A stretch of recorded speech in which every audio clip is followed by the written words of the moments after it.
नमस्कार, मैं हेमंत बघेल आप सभी का बहुत बहुत स्वागत करता हूं अपने इस YouTube चैनल में। आज की इस वीडियो से मैं मध्यकालीन भारतीय इतिहास से रिलेटेड इम्पॉर्टेंट क्वेश्चन की सीरीज चालू करने वाला हूं।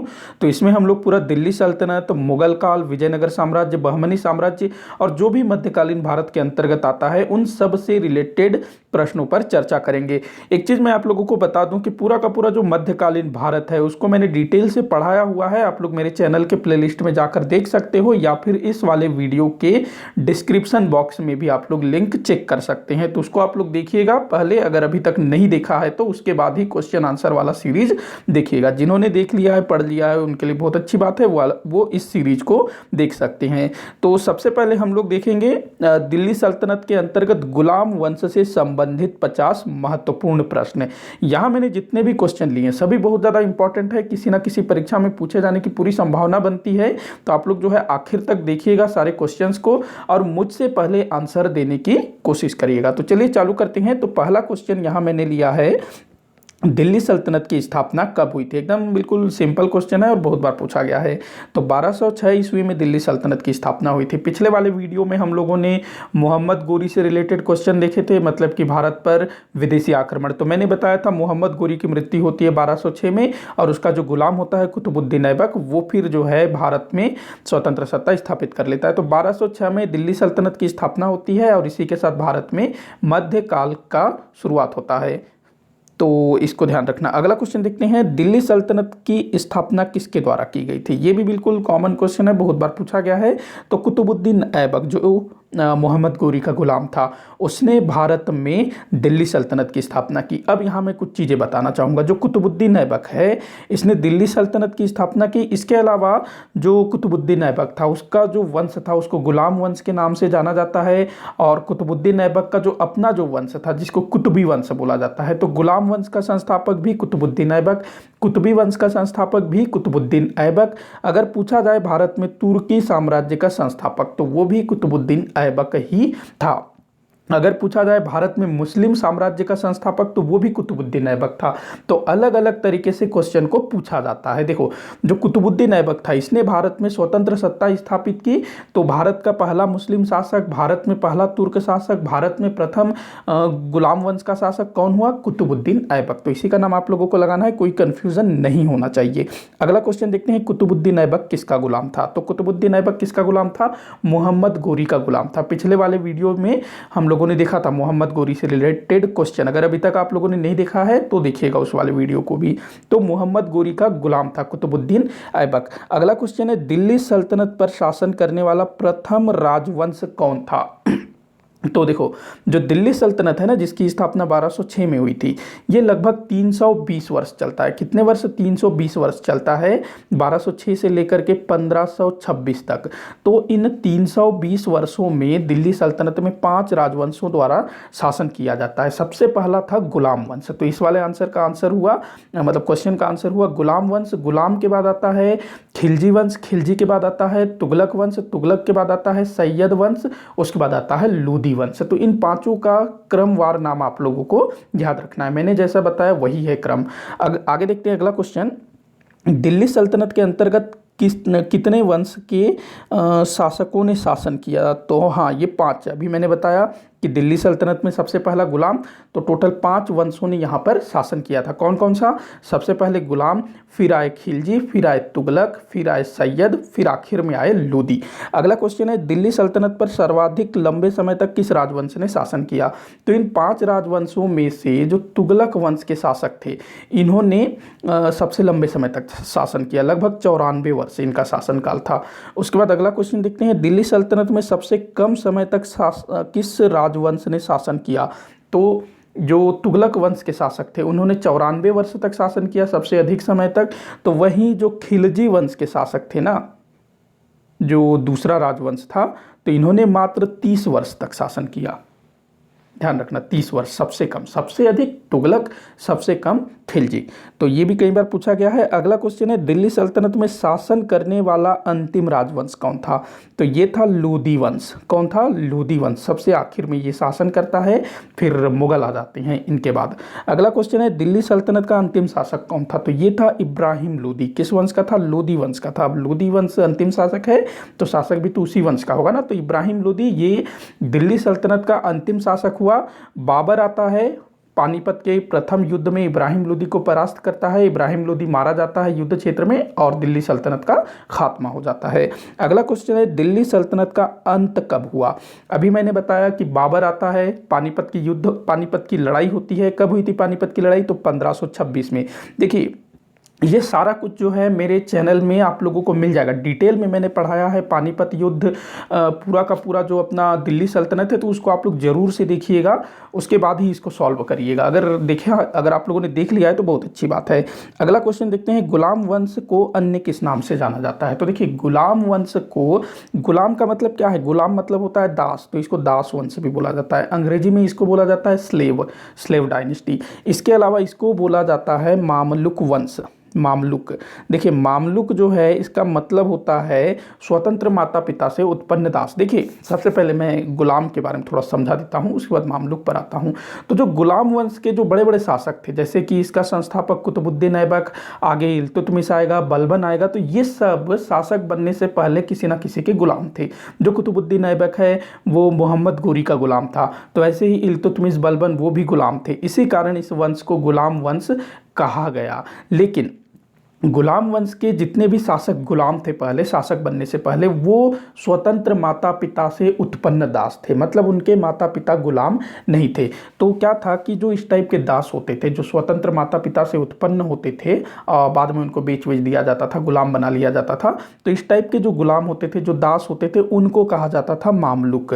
तो जो कुतुबुद्दीन ऐबक है, इल्तुतमिश है, बलबन है, ये सब जो हैं मामलुक थे, मतलब कि इनके माता पिता स्वतंत्र थे, स्वतंत्र माता पिता से उत्पन्न पुत्र थे ये लोग, तो इस कारण इसको मामलुक वंश भी बोला जाता है। अगला क्वेश्चन है मामलुक शब्द का शाब्दिक अर्थ क्या होता है? तो अभी मैंने बताया मामलुक का शाब्दिक अर्थ, इसका शाब्दिक अर्थ होता है स्वतंत्र माता पिता से उत्पन्न दास। अगला क्वेश्चन है गुलाम वंश के अंतर्गत कितने वंशों ने शासन किया? तो देखिए अभी मैंने बताया कि जो दिल्ली सल्तनत है उसके अंतर्गत 5 वंशों ने शासन किया था, उनमें से पहला था गुलाम। लेकिन जो गुलाम वंश है ना, इसमें 3 राजवंशों ने शासन किया, लेकिन आपको इस 3 को 5 में ऐड नहीं करना है। अगर दिल्ली सल्तनत पूछा जाएगा तो आपको 5 ही बताना है। जो गुलाम वंश के अंतर्गत जो भी शासक थे, जो भी राजवंश थे, उनको उसमें ऐड नहीं करना है। गुलाम वंश के अंतर्गत 3 राजवंश थे। कौन कौन से थे? पहला था कुतुबी वंश, कुतुबुद्दीन ऐबक से जो वंश चला उसको कुतुबी वंश बोला गया। इल्तुतमिश, उसका पूरा नाम शमसुद्दीन इल्तुतमिश था, तो उसके द्वारा जो वंश चला उसको बोला गया शमसी वंश। उसके बाद बलबन, बलबन से जो वंश चला उसको बलबनी वंश बोला गया। तो ये 3 वंश, और तीनों ही वंश के जो प्रारंभिक शासक थे, पहले शासक, वो गुलाम थे, इसीलिए इस पूरे वंश को गुलाम वंश कहा गया। गुलाम वंश जो कि 1206 से 1290 तक चला था। तो इसमें इन 3 राजवंशों ने शासन किया और सभी के जो शुरुआती शासक थे, संस्थापक थे, वो गुलाम थे, इसी कारण इस पूरे वंश को गुलाम वंश कहा जाता है। तो 3 राजवंशों ने शासन किया था। पूरे दिल्ली सल्तनत में 5 राजवंश। अगला क्वेश्चन देखते हैं कुतुबुद्दीन ऐबक मोहम्मद गोरी ने अमीर ए आखुर का पद दिया था, यह कौन सा पद होता था? तो यहाँ बीच में को आना था। कुतुबुद्दीन ऐबक को मोहम्मद गोरी ने अमीर ए आखुर का पद दिया था। देखो कुतुबुद्दीन ऐबक जो कि एक गुलाम था, होता यह है कि उसको गजनी, जो कि मध्य एशिया का एक स्थान है गजनी, तो वहाँ से मोहम्मद गोरी ने कुतुबुद्दीन ऐबक को खरीदा था। और कुतुबुद्दीन ऐबक जो है बड़ा प्रतिभाशाली होता है, और जो मोहम्मद गोरी है इस चीज़ को भांप लेता है और उसको एक महत्वपूर्ण पद देता है, अमीर ए आखुर। तो ये पद कौन सा था, क्या होता था ये पद, क्या काम करते थे? तो ये होता था अस्तबलों का प्रधान। अस्तबल मतलब घुड़शाला, जहाँ घोड़ों को रखा जाता है, तो उसका प्रमुख होता था अमीर आखुर। और उस टाइम पर ये बहुत महत्वपूर्ण पद होता था, क्योंकि घोड़े ही सब कुछ होते थे। तो ये इंपॉर्टेंट पद था। तो ये भी आप लोगों को ध्यान रखना है कि कुतुबुद्दीन ऐबक शुरू में अमीर ए आखुर था, बाद में मोहम्मद गोरी द्वारा इसको भारत का सूबेदार नियुक्त कर दिया जाता है। अगला क्वेश्चन है कुतुबुद्दीन ऐबक द्वारा किस युद्ध में अच्छा प्रदर्शन करने के पश्चात मोहम्मद गोरी ने उसे भारतीय प्रदेशों का सूबेदार नियुक्त किया? तो ये था पानीपत का माफ़ी चाहूँगा, तराइन का द्वितीय युद्ध। तराइन का द्वितीय युद्ध जो कि 1192 में लड़ा गया था। पृथ्वीराज चौहान तृतीय को मोहम्मद गोरी ने हरा दिया था और इसके बाद जो है जो पृथ्वीराज चौहान जी का जो भी क्षेत्र था उन सब पर मोहम्मद गोरी का अधिकार हो जाता है। और इस युद्ध में कुतुबुद्दीन ऐबक ने भी भाग लिया था और अच्छा प्रदर्शन किया था। इससे मोहम्मद गोरी प्रभावित हो जाता है और भारतीय प्रदेशों का उसको सूबेदार नियुक्त कर देता है। अगला क्वेश्चन है, कुतुबुद्दीन ऐबक ने गुजरात के किस शासक को परास्त किया था? तो देखिए, गुजरात का शासक था इस समय भीम द्वितीय। भीम द्वितीय, ये वही भीम द्वितीय है जिसने 1178 में मोहम्मद गोरी को परास्त किया था।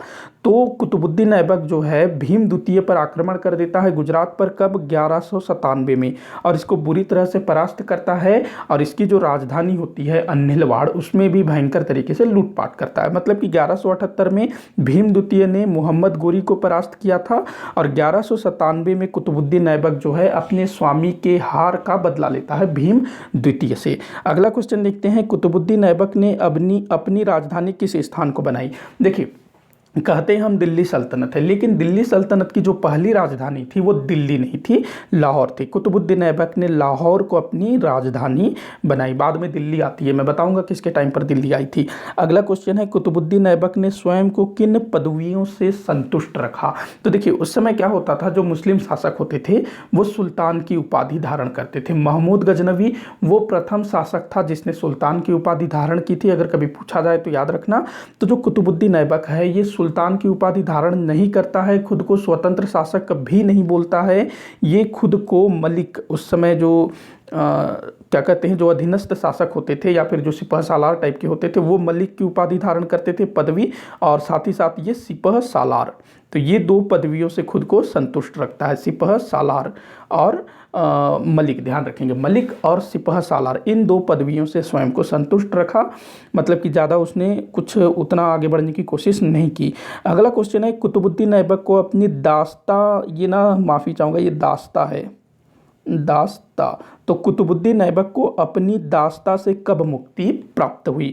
तो देखिए, उस टाइम पे क्या होता था, जो दास होते थे, जो गुलाम होते थे, वो जो है अपनी दास्ता से मुक्त भी हो सकते थे। जो उनका स्वामी है उसको वो पैसा वगैरह दे और मुक्त हो जाए। तो कुतुबुद्दीन ऐबक जब भारत का शासक बना 1206 ईस्वी में, उस समय वो गुलाम था और 2 वर्ष तक वो गुलाम ही रहा। मतलब कि उसके साथ गुलाम का जो ठप्पा है, जो लेबल है, वो लगा ही रहा। मतलब ऐसा नहीं कि शरीर में कोई ठप्पा लगता था, लेकिन एक औपचारिक रूप से वो गुलाम ही था। कब तक?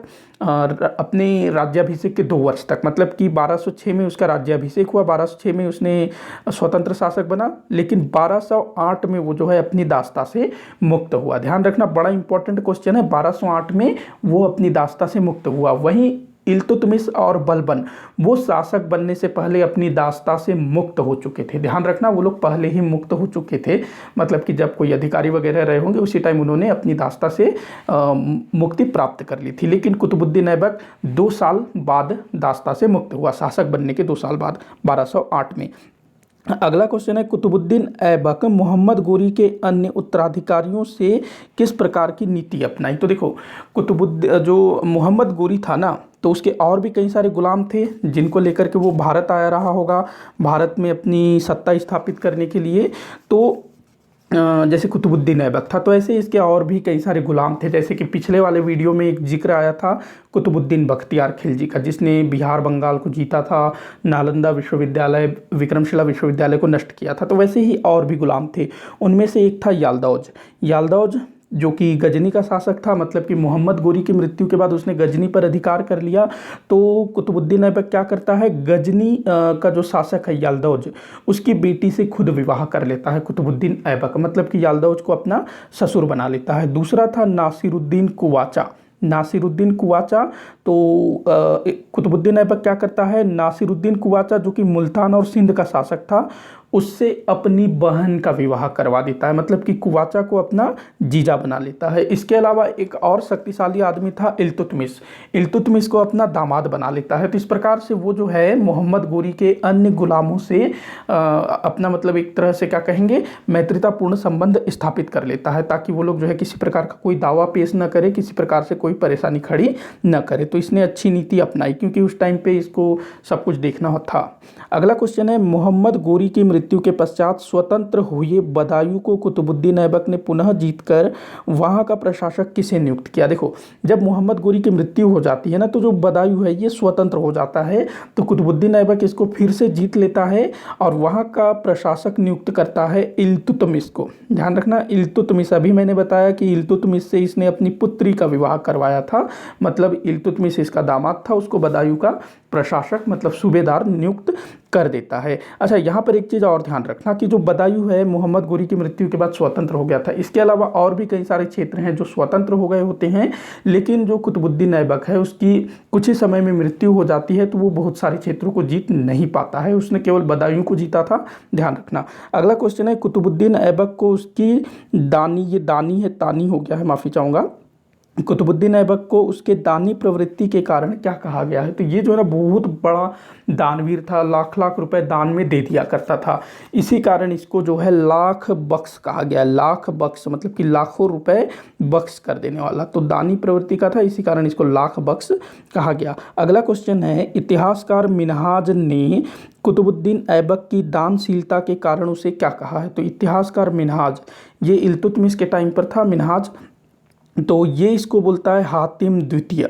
हातिम द्वितीय, हातिम द्वितीय के विषय में कहा जाता है कि ये बहुत बड़ा दानी शासक था, तो इसको जो है हातिम द्वितीय की संज्ञा दी गई है। वहीं सिकंदर द्वितीय कहा गया है अलाउद्दीन खिलजी को। अगला क्वेश्चन है, कुतुबुद्दीन ऐबक द्वारा बचपन से ही कुरान को सुरीली आवाज़ में पढ़ने के कारण उसे क्या कहा गया है। देखो, कुतुबुद्दीन ऐबक जब उसको गुलाम बनाया जाता है ना, तो एक शेख उसको खरीद लेता है और वो उसको अपने पुत्र के समान पालता है, शिक्षा दीक्षा देता है।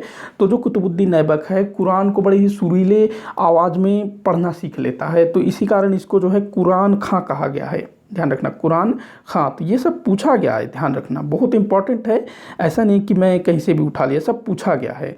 अगला क्वेश्चन है, कुतुबुद्दीन ऐबक के दरबार में रहने वाला वह विद्वान कौन था जिसने ताजुल माशिर नामक ग्रंथ की रचना की थी।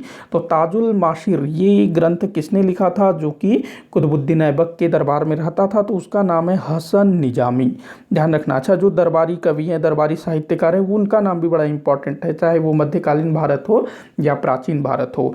तो हसन निजामी ये रहता था अपनी कुतुबुद्दीन ऐबक के दरबार में, जिसने ताजुल मासिर नामक ग्रंथ की रचना की थी। अगला क्वेश्चन है, कुतुबुद्दीन ऐबक द्वारा दिल्ली में विष्णु मंदिर के स्थान पर किस मस्जिद का निर्माण करवाया गया था। तो इसने कुव्वतुल इस्लाम मस्जिद का निर्माण करवाया, और इसको जो है भारत में निर्मित प्रथम मस्जिद भी कहा जाता है, कुव्वत उल इस्लाम मस्जिद। याद रखना, कुव्वत उल इस्लाम मस्जिद भारत में निर्मित प्रथम मस्जिद के रूप में इसको जाना जाता है, मतलब भारत का प्राचीनतम मस्जिद है। ये जो है विष्णु मंदिर के स्थान पर बनवाया गया था, कहाँ पर, दिल्ली में। ध्यान रखना, मतलब क्या था कि उस टाइम पे अब ये लोग बड़ी संख्या में भारत आ रहे थे, तो इनको अपना पूजा पाठ मतलब इबादत करने के लिए जगह चाहिए, मस्जिद चाहिए। अब तुरंत कोई बहुत बड़ा स्ट्रक्चर तो बना नहीं सकते थे, तो पहले से जो भी मंदिर वगैरह थे तो उनमें थोड़ा परिवर्तन करके उसको ये लोग अपना मस्जिद के रूप में बना लेते थे। तो कुव्वतुल इस्लाम मस्जिद कुतुबुद्दीन ऐबक द्वारा बनवाया गया था, कई बार पूछा गया है, ध्यान रखना। अगला क्वेश्चन है, कुतुबुद्दीन ऐबक द्वारा 2.5 दिन का झोपड़ा नामक मस्जिद कहाँ बनवाया गया। तो 2.5 दिन का झोपड़ा ये भी कई बार पूछा गया है, मस्जिद है एक 2.5 दिन का झोपड़ा। ये जो है ना, अढ़ाई का मतलब क्या होता है, 2.5 होता है ना, कैसे लिखेंगे, ऐसे, हाँ ऐसे लिखेंगे ना, 2.5, तो जिसको 2.5 भी बोलते हैं, तो 2.5 इसको कहा जाता है। तो ऐसा कहा जाता है कि ये जो मस्जिद है 2.5 दिन में बन करके तैयार हुआ था। ये कहाँ बना है, तो अजमेर में। अजमेर जो कि पहले अपने पृथ्वीराज चौहान तृतीय के अधिकार में था, तो यहाँ पर इसका निर्माण किया गया है। ये जो है ना, माफ़ी चाहूँगा, ये कुछ हो गया, हाँ, तो ये जो है पहले संस्कृत विद्यालय हुआ करता था, संस्कृत विद्यालय, ये जिस स्थान पर इसको बनवाया गया था, और इस संस्कृत विश्वविद्यालय की स्थापना की थी चौहान शासक विग्रहराज ने। तो ध्यान रखना, जो 2.5 दिन का झोपड़ा है ये अजमेर में संस्कृत विद्यालय अथवा विश्वविद्यालय के स्थान पर बनवाया गया है, और इस संस्कृत विद्यालय की स्थापना चौहान वंश के शासक विग्रहराज द्वारा की गई थी। अगला क्वेश्चन देखते हैं, कुतुबुद्दीन ऐबक ने किसकी स्मृति में कुतुब मीनार के निर्माण कार्य का आरंभ करवाया। तो कुतुब मीनार जो कि दिल्ली में है, इसके निर्माण कार्य की शुरुआत करवाई थी कुतुबुद्दीन ऐबक ने, पूरा नहीं करवा पाया था क्योंकि अचानक इसकी डेथ हो जाती है। तो ये किसके लिए करवाया गया था, तो ये थे ख्वाजा कुतुबुद्दीन बख्तियार काकी, शेख ख्वाजा कुतुबुद्दीन बख्तियार काकी। तो ये कुतुब मीनार में कुतुब शब्द को लेकर के आप ये मत समझ जाना कि ये कुतुबुद्दीन ऐबक ने अपनी याद में बनवाया था, नहीं, ऐसा नहीं है। ये कुतुबुद्दीन बख्तियार काकी करके एक सूफी संत थे, तो उनकी स्मृति में को बनवाया गया था। कुतुबुद्दीन ऐबक ने निर्माण कार्य शुरू किया था, आगे चल करके इल्तुतमिश के समय में इसको पूर्ण किया गया। अगला क्वेश्चन है, कुतुबुद्दीन ऐबक की मृत्यु किस प्रकार हुई? तो ये बड़ा इंटरेस्टिंग तरीके से मरा था।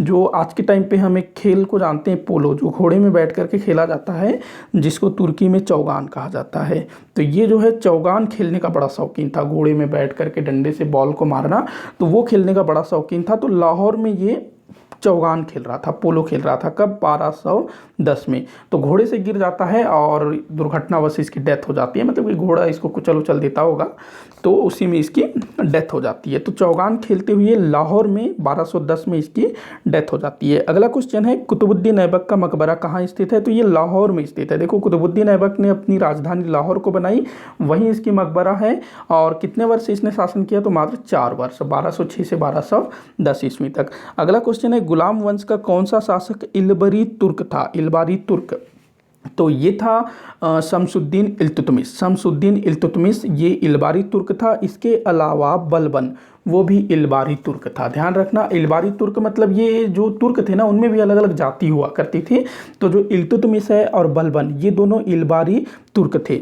अगला क्वेश्चन है 32वां क्वेश्चन, कुतुबुद्दीन ऐबक का उत्तराधिकारी कौन हुआ? तो कुतुबुद्दीन ऐबक का उत्तराधिकारी था आराम शाह। देखिए, कुतुबुद्दीन ऐबक की अचानक से डेथ हो जाती है, तो उसको मतलब लगा नहीं कि इतना जल्दी उसका डेथ हो जाएगा, तो उसने अपना कोई उत्तराधिकारी नियुक्त नहीं किया था।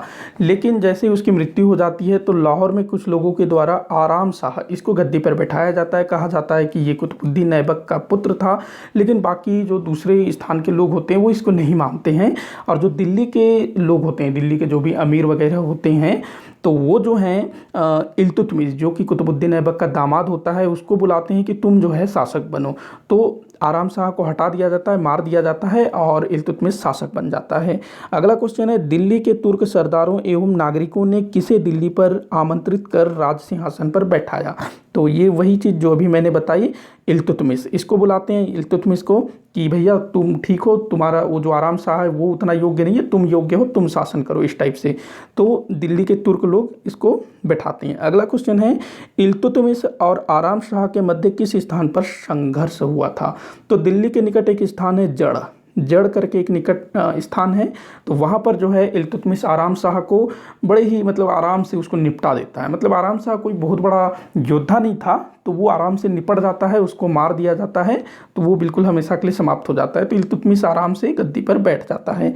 अगला क्वेश्चन है, इल्तुतमिश के वंश को किस नाम से जाना गया? तो जो इल्तुतमिश है ना, इसका जो पूरा नाम था शमसुद्दीन इल्तुतमिश। तो शमसुद्दीन से शमसी, शमसी, तो सॉरी शमसी, तो इसका जो वंश था ना, माफ़ी चाहूँगा, बार बार वही लिख रहा हूँ, तो इसका जो वंश था ना, उसको शमसी वंश कहा गया, शमसुद्दीन से शमसी वंश। इसके अलावा कई स्थानों पर इल्बारी वंश भी लिखा जाता है। अगला क्वेश्चन है, किस शासक द्वारा 40 गुलाम सरदारों का एक गुट या संगठन बनाया गया, जिसे तुर्कान ए चिहलगानी नाम दिया गया?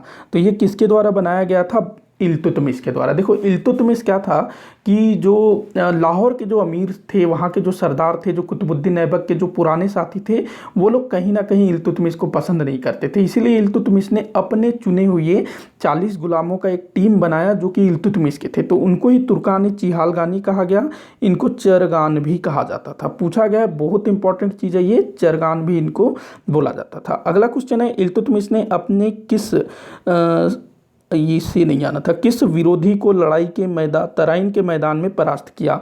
तो देखो, तराइन जहाँ पर 2 युद्ध लड़े गए थे, 1191 और 1192 में, जहाँ पृथ्वीराज चौहान तृतीय की हार हुई थी। हालांकि एक बार उन्होंने मोहम्मद गोरी को परास्त भी किया था। तो उसी तराइन के मैदान में एक तीसरी लड़ाई भी हुई थी। एक तरफ था इल्तुतमिश और दूसरी तरफ था याल्दौज। याल्दौज वही कुतुबुद्दीन ऐबक का ससुर, कुतुबुद्दीन ऐबक ने याल्दौज की बेटी से विवाह किया था, उससे अच्छे संबंध स्थापित करने के लिए। लेकिन इल्तुतमिश के टाइम पर चीज़ें बिगड़ने लगती है, याल्दौज जो है परेशानी खड़े करता है। तो याल्दौज और इल्तुतमिश के बीच तराइन के मैदान में युद्ध होता है, जिसमें याल्दौज पूरी तरह से परास्त हो जाता है। अगला क्वेश्चन है, इल्तुतमिश से परास्त होने के पश्चात किसने सिंधु नदी में कूदकर आत्महत्या कर ली थी होना था। तो इल्तुतमिश का एक शत्रु था जो कि उससे परास्त हो जाता है और सिंधु नदी में कूदकर आत्महत्या कर लेता है। ये था सिंध और मुल्तान का शासक। सिंध और मुल्तान में कौन शासन कर रहा था? नासिरुद्दीन कुवाचा। नासिरुद्दीन कुवाचा, जिससे कुतुबुद्दीन ऐबक ने अपनी बहन का विवाह करवाया था। तो उसको इल्तुतमिश बुरी तरह से परास्त कर देता है और इससे वो काफ़ी मतलब कुंठित हो जाता होगा और सिंधु नदी में कूद करके सुसाइड कर लेता है। कौन? नासिरुद्दीन कुवाचा। अगला क्वेश्चन है, इल्तुतमिश ने मंगोल आक्रमणकारी चंगेज खान के आक्रमण को किस प्रकार टाला? तो देखो, जिस समय इल्तुतमिश शासन कर रहा था ना, उसी समय चंगेज खां वो भी था। तो चंगेज खां और इल्तुतमिश एक दूसरे के समकालीन थे। तो जो चंगेज खां है वो पूरे के पूरे मध्य एशिया को अपने अधिकार में ले लिया था और जो ख्वारिज्म के शाह है उस पर भी उसने अधिकार कर लिया था। और ख्वारिज्म के शाह का बेटा जिसका नाम था जलालुद्दीन मंगबरनी, यही नाम याद रखेंगे, मंगबरनी। तो ये जो है डर करके भारत में शरण देता है, पंजाब में आ जाता है।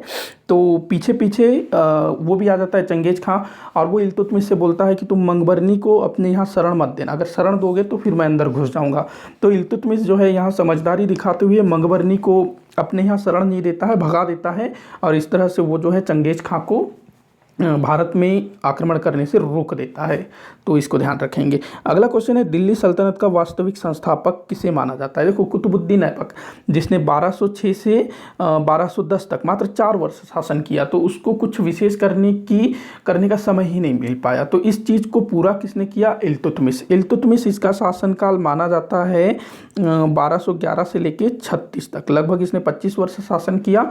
और इतने समय में इसने जो है जो दिल्ली सल्तनत है या फिर कहें भारत में तुर्कों की स्थिति को सुदृढ़ कर लिया। तो इसी कारण से इल्तुतमिश को भारत में तुर्की साम्राज्य या फिर कहें दिल्ली सल्तनत या मुस्लिम साम्राज्य का वास्तविक संस्थापक माना जाता है।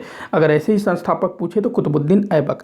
अगला क्वेश्चन है, इल्तुतमिश सुल्तान बनने से पहले किस स्थान का सूबेदार था? तो मैं बता चुका हूँ, बदायूं का ये सूबेदार हुआ करता था। अगला क्वेश्चन है, इल्तुतमिश ने अपनी राजधानी किस स्थान को बनाई? देखो, कुतुबुद्दीन ऐबक, उसकी राजधानी थी लाहौर। तो इल्तुतमिश क्या करता है? अपनी राजधानी बनाता है दिल्ली और यहीं से दिल्ली सल्तनत की राजधानी होती है दिल्ली। अगला क्वेश्चन है, मोहम्मद गोरी ने इल्तुतमिश को कौन से पद पर नियुक्त किया? देखो, जो इल्तुतमिश था ना, ये मोहम्मद गोरी के टाइम पर भी था। मोहम्मद गोरी जब आखिरी बार भारत पर अटैक करता है, जो खोखरों के विरुद्ध था 1205 में, तो उस टाइम पर इल्तुतमिश ने भी मोहम्मद गोरी का साथ दिया था। और जो मोहम्मद गोरी था वो इल्तुतमिश से भी बड़ा प्रभावित था और उसने जो है इल्तुतमिश को अमीर उल उमरा ये पद दिया हुआ था। क्या था? अमीर उल उमरा, ध्यान रखना। और जो अपने कुतुबुद्दीन ऐबक थे वो क्या थे? अमीर ए आखुर, मतलब घुड़साला के प्रमुख। अगला क्वेश्चन है, भारत में मुस्लिम प्रभुत्व की वास्तविक शुरुआत किसके समय हुई थी? तो कुतुबुद्दीन ऐबक उसके समय में शुरू हुई थी, लेकिन वास्तविक शुरुआत अगर हम देखें तो ये हुआ था इल्तुतमिश के टाइम पर। तो थोड़ा सा आप लोगों को प्रश्नों को समझना होगा, क्योंकि कुतुबुद्दीन ऐबक वो स्थापना तो कर दिया था लेकिन सुदृढ़ता प्रदान नहीं कर सका था। तो भारत में मुस्लिम प्रभुसत्ता को जो सुदृढ़ता प्रदान की वो इल्तुतमिश था। अगला क्वेश्चन है, इल्तुतमिश ने अजमेर में किस सूफी संत की दरगाह का निर्माण करवाया? तो ये काफ़ी फेमस है, बहुत बार ये पूछा भी गया है। तो इसको ध्यान रखना, मोइनुद्दीन चिश्ती, शेख मोइनुद्दीन चिश्ती। और ऐसा कहा जाता है कि शेख मोइनुद्दीन चिश्ती का आगमन मोहम्मद गोरी के साथ हुआ था। तो शेख मोइनुद्दीन चिश्ती का दरगाह है अजमेर में, आज भी बड़ा फेमस है, लोग वहाँ जाते हैं चादर चढ़ाने। तो ये जो है अपने इल्तुतमिश के द्वारा इसका जो दरगाह है उसको बनवाया गया था।